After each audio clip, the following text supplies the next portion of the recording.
Total Sports Zone. All sports, all action, one zone. Welcome to The Explainer. You know, in the NBA, sometimes the worst move you can possibly make is no move at all.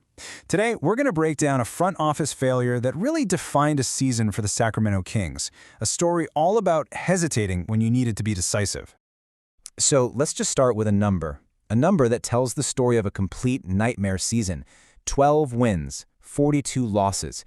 I mean, this isn't just a bad record, right? This is a statement. It's the kind of record that just screams for a massive change in direction. With their season already pretty much a lost cause, that February 5th trade deadline became this huge, critical moment. It was a golden opportunity, a chance to stop the bleeding, reset the whole timeline, and give the fans something, anything to be hopeful about. But what happened? Well, in a move that left just about everyone, analysts, fans, you name it, scratching their heads, the Kings front office pretty much chose paralysis. And in doing that, they might have made the single biggest mistake of their entire season. Okay, so how does a team with this much talent on paper find itself in this spot? Let's break down just how bad things really got for the Kings and what it actually means to be well and truly stuck. You hear experts use this term all the time, and it just perfectly captures the Kings' dilemma. They are trapped in the NBA's no man's land, which, let me tell you, is the absolute most dangerous place for a franchise to be. I mean, think about it. Despite having all-star level talent in De'Aaron Fox and Domantas Sabonis, the team simply could not get a stop on defense.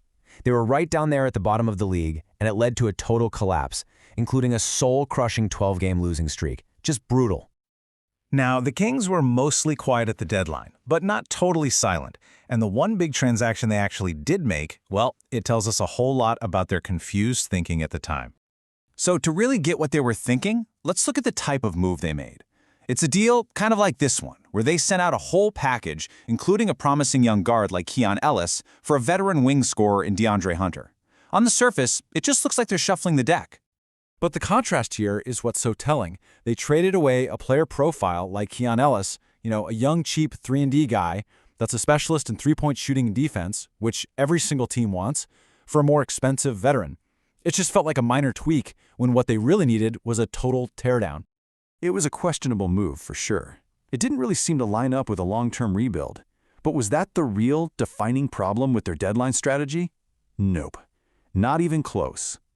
And this, right here, this is the core issue. The true failure wasn't what they did. It was what they failed to do.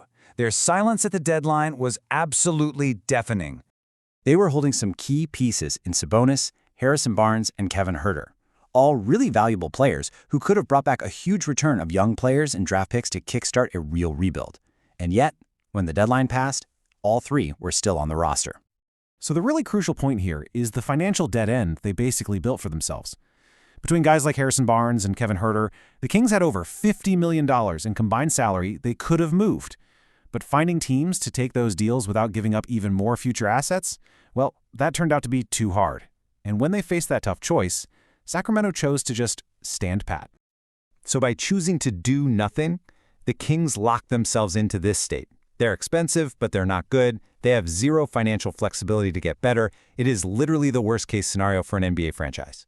And this inaction creates an even bigger problem, one that goes way beyond just the money. It directly stifles the development of their most important assets, their young talent. Yeah, this quote from our source material just perfectly explains the toxic dynamic they created. When you have veterans playing for nothing on a last-place team, nobody wins.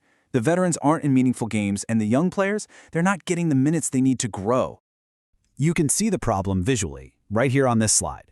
On the left, you've got veterans like Harrison Barnes, whose timelines just don't match the franchise's reality anymore. And on the right, you have these promising young players like Keon Ellis and Davion Mitchell, just buried on the bench, not getting the crucial reps they desperately need to develop.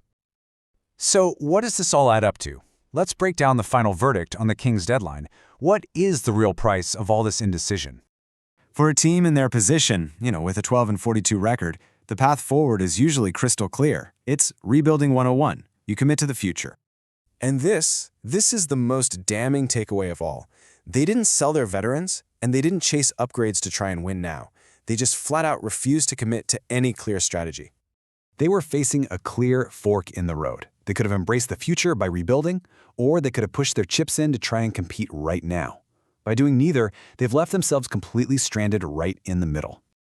And this is the true cost of their deadline indecision. They are now stuck with the worst combination of traits in the entire league: expensive, aging, losing, and completely, utterly directionless.